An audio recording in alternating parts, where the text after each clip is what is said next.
की supreme court में मुख्तलिफ पिटिशंस दायर की गई, ये मामला वहाँ पे ले जाया गया और ये इस्तदा की गई कि जो मकबूजा कश्मीर की खुसूसी हैसियत है उसको बहाल किया जाए। सुप्रीम कोर्ट ने इसके ऊपर फैसला सुनाया है और जितनी भी दरखास्तें थी खुसूसी हैसियत की बहाली पर उनको मुस्तरद कर दिया कि पाकिस्तान का रद्द अमल, ये जवाब इस सिलसिले में अब क्या होना चाहिए कि क्या आप जंग से मकबूजा कश्मीर को आज़ाद करा सकते हैं? क्या आप इस वक्त इस पोजीशन में हैं कि सफारती जंग लड़कर उनकी आईनी हैसियत बहाल करवा सकें? आपके तमाम बड़े इस्लामी मुल्कों ने वो नरेंद्र मोदी के बिजनेस पार्टनर हैं और सारे सिविलियन अवार्ड उनको दे चुके हैं।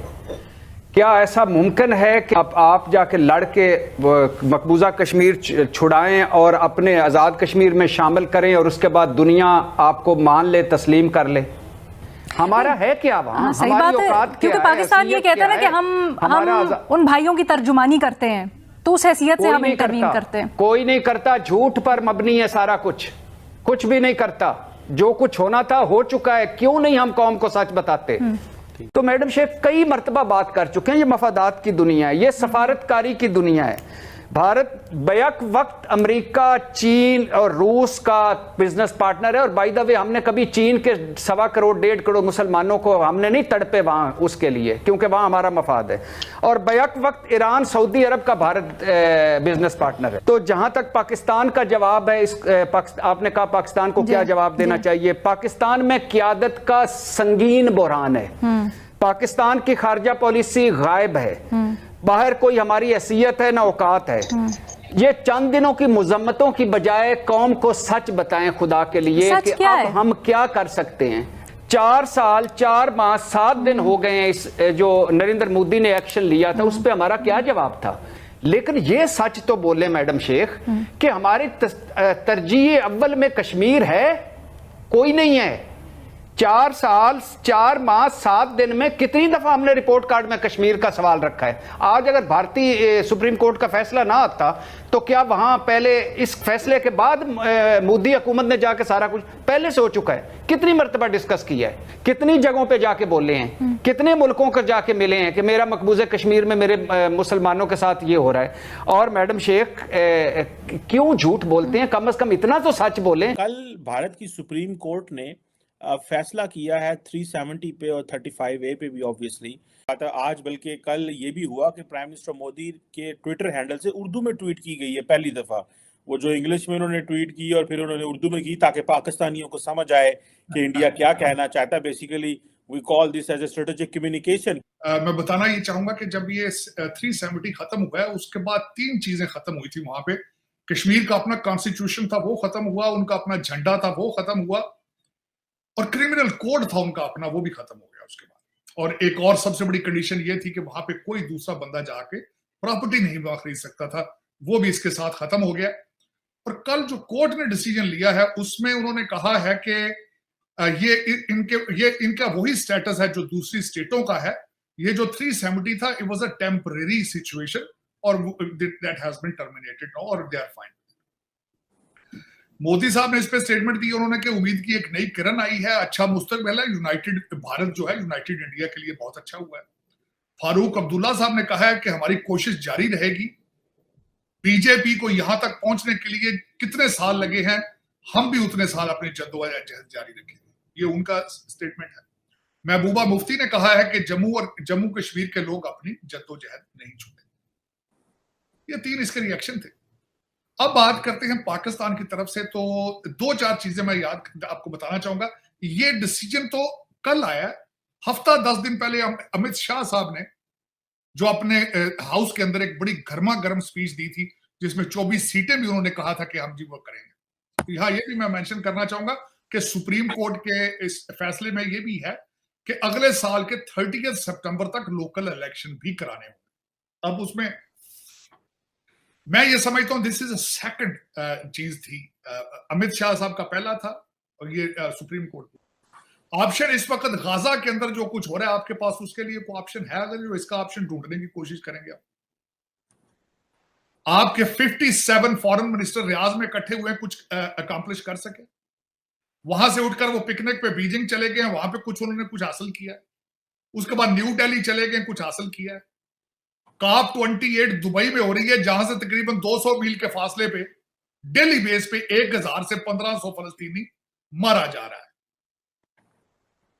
तो आपके पास कौन से ऑप्शन होने? पिछली दफा मैं यहां मेंशन करना चाहूंगा 2019 में जब यह स्टेप उठाया गया था, OIC उसने मुंह दूसरी तरफ कर लिया था आपसे। 7 आपके जो 7 बल्कि इंक्लूडिंग आपके financiers, UAE including, highest civilian award Modi साहब को दे चुके हैं। MBS साहब जब इस दफा भारत गए हैं, आप तरले करते रहे कि 1 घंटे के लिए रुक जाए, वो रुके हैं। तो आपके पास क्या ऑप्शन है? जब तक अफगानिस्तान था, जब तक हम जंग में इत्तेहादी थे, तो हमारी कोई बात सुनी भी जाती थी।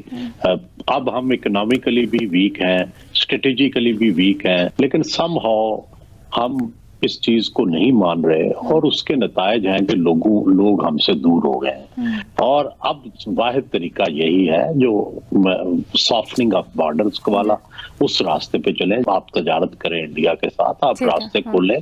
दुश्मनियों से जो है कभी मुल्क तरक्की नहीं करते। इसका बैकग्राउंड कि 5 अगस्त को ये क्या हुआ था, थोड़ा सा मैं जिक्र करूंगा।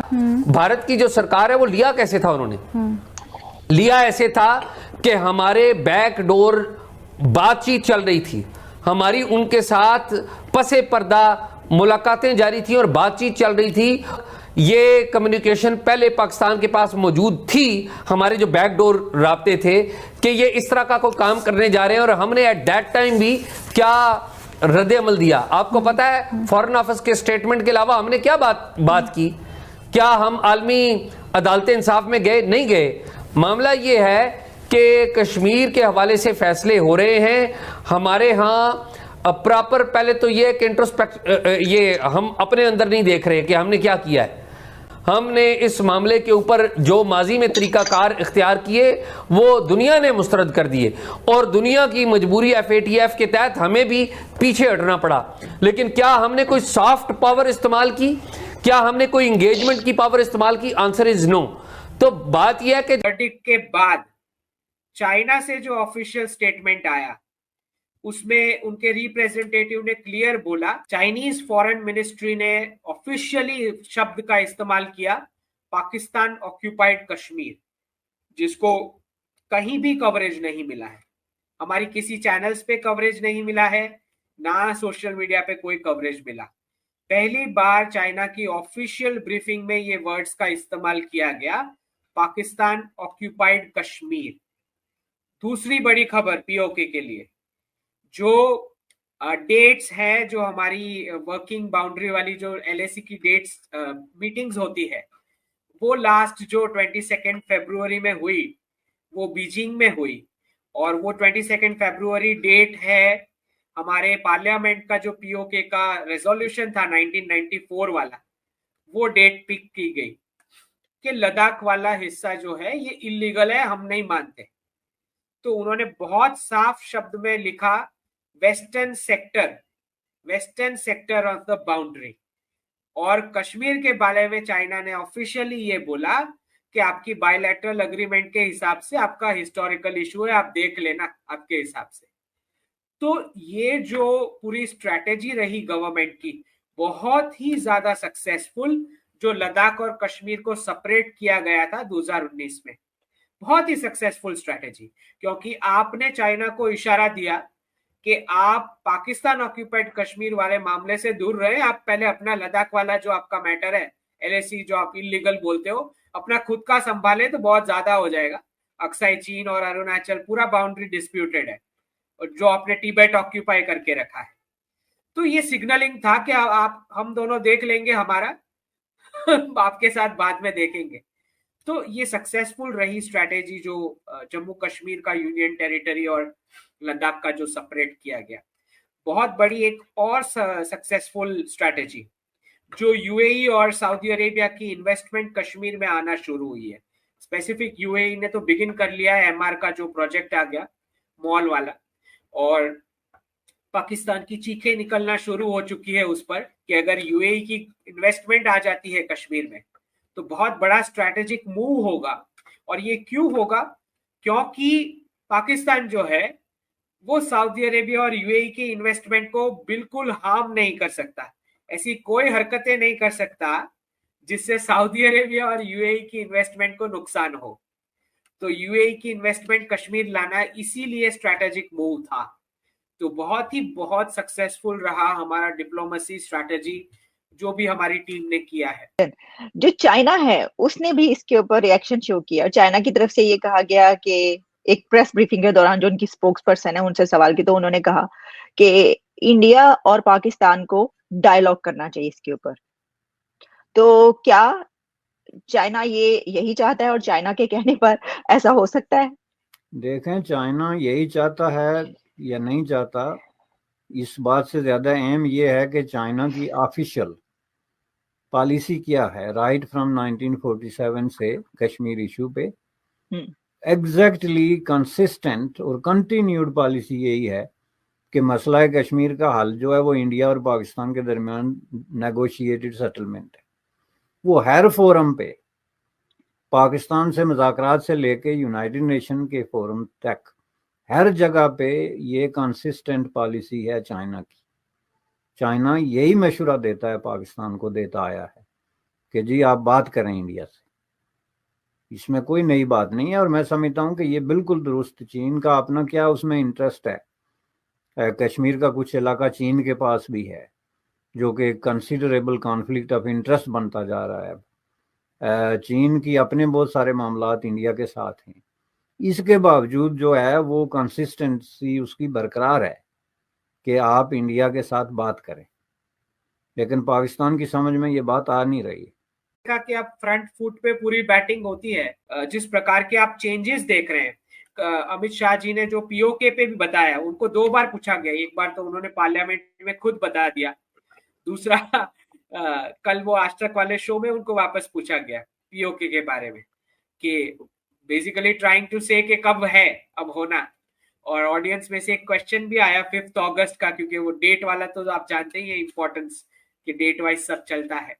तो उस हिसाब से बिल्कुल अब सरप्राइज नहीं होगा जिस कॉन्फिडेंस के साथ अमित शाह जी बता रहे हैं कि पाकिस्तान ऑक्यूपाइड कश्मीर हमारा ही है, हम लेके रहेंगे। तो दिस इज हाउ पूरा ये जो डिप्लोमेसी चल रहा है, जहां पे चाइना को बार बार एंटी इंडिया पेंट किया जाता है, हमें समझना पड़ेगा कि वहां भी विद इन चाइना बहुत बड़े चेंजेस आ रहे हैं। आपको समझना पड़ेगा कि जिस डेट्स में स्टेटमेंट्स आते हैं वो सारी डेट्स प्री डिटरमाइंड है। एक एक डेट जब गवर्नमेंट से कोई भी स्टेटमेंट आता है, जिस दिन यूएई का बिजनेस डेलीगेशन आया था कश्मीर में विजिट के लिए, इन्वेस्टमेंट डिसाइड करने के लिए 2 साल पहले, बिल्कुल उसी डेट पे पीओके के ऊपर स्टेटमेंट गवर्नमेंट से आया था।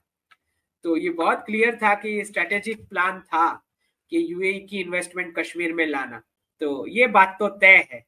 अब जब तक सवाल है कि कौन सी डेट रहती है, तो मेरा ये पर्सनल अंडरस्टैंडिंग रहा कि राम मंदिर से पहले ही हो जाना चाहिए, क्योंकि अगर ये नहीं होता है तो मोस्ट प्रोबेबली मेरी समझ ये है कि कुछ ना कुछ सेरेमनी जो होगी राम मंदिर की, वो प्रधानमंत्री जी पेंडिंग रखेंगे पीओके के बाद के लिए।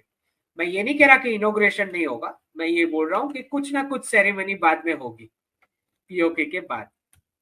ठीक, साउथ एशिया के अंदर अपना जो स्ट्रेटेजिक पार्टनर है वो भारत को चुन लिया हुआ है, ठीक है।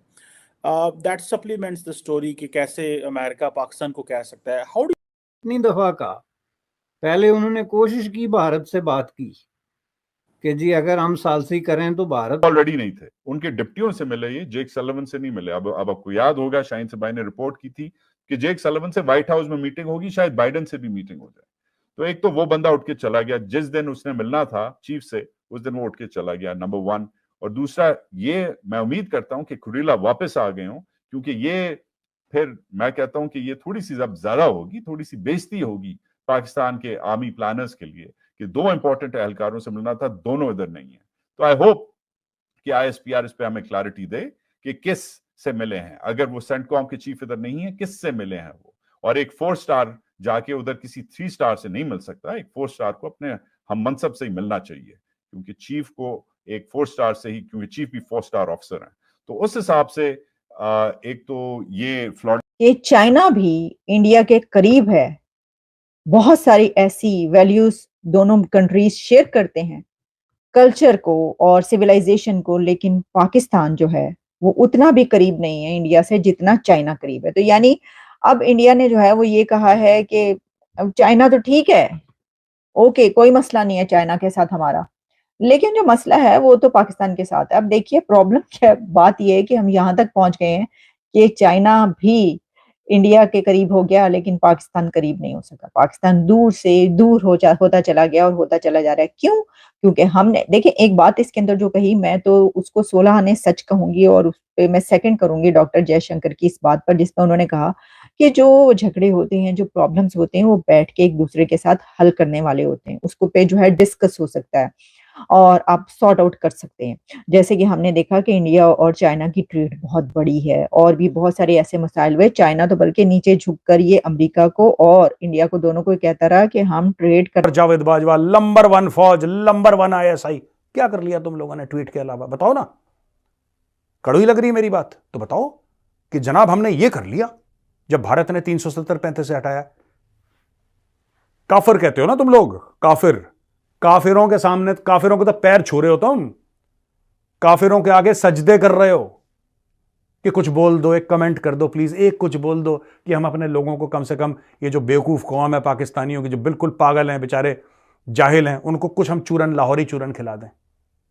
इतना ही है तुम्हारा बस। एक कमेंट आ जाए किसी गोरे से, कोई गोरा, एक गोरा ये बोल दे बस कि साहब ये बुरा हुआ यार जो कश्मीर का हुआ ना, सुप्रीम कोर्ट ने गंदा करा है, मोदी अच्छा आदमी नहीं है यार, बस ओ बल्ले बल्ले बल्ले बल्ले, वहीं पर डांस, वहीं पर नाच गाना शुरू। सियालकोट से लेकर लाहौर तक नाच नाच के पागल हो रहे हैं लोग, है ना। जाओ रो गोरे के सामने बेटा, जाओ रो, जाओ रो गोरे के सामने, सजदे करो, गोरे के पैरों पे माथे अपने टेको, ठीक है, जाओ पूजा पाठ करो, गोरे की आरती उतारो, ठीक है। करें तो पाकिस्तान का नंबर 1 मुतालबा हमेशा ये रहा है कि जी भारत के साथ हमारी सालसी करा के तो मसला कश्मीर हल कराएं। ये रहा है नंबर 1 मुतालबा। और बिल्कुल एग्जैक्टली यही जो है, ये हाफिज मुनीर साहब जो इस वक्त आर्मी चीफ है, उन्होंने भी, मुमकिन है थोड़े अल्फाज मुख्तलिफ हुए हों, लेकिन बात उन्होंने यही की कि इंडियन सब कॉन्टिनेंट में पीस जो है वो मसला कश्मीर हल किए बगैर जो है वो नहीं हो सकता। अब इस बात पे जो है ज़रा हम अगर गौर करें तो ये बड़ी जो है वो अफसोसनाक बात है कि पाकिस्तान ने अपने 60-70 साल तजर्बे से कुछ सीखा नहीं। क्योंकि हर दफ़ा जिस अमरीकी सदर को आपने ये अपील की या किसी डिग्निटरी को, उसने जवाब में आपको मशवरा ये दिया कि जी आप भारत के साथ बराह रास्त मुज़ाकरात करें। इसमें आप सदर कैनेडी से लेके जो अमरीकी हिस्ट्री में सबसे ज़्यादा इन्वॉल्व रहा है पाकिस्तान ने India relationship in reference of Kashmir, सारी डॉक्यूमेंटेशन उठा के देखें, उसने तो इन राइटिंग खतूत में भी और दूसरे तरीके से भी उनको बताया कि आपकी बका इसी में है कि आप जो है वो इंडिया पाकिस्तान बैठ के आपस में नेगोशिएटेड सेटलमेंट मसला कश्मीर पे करें। तो जब आपके 60-70 साल तजर्बे का निचोड़ ये है और हर अमरीकी सदर को जिससे आपने अपील की, सालसी की, उसने जवाब यही दिया। आपको यूरोपियन यूनियन के हर काबिल जिक्र लीडर ने जवाब यही दिया। आपको even people's republic of China की लीडरशिप ने जवाब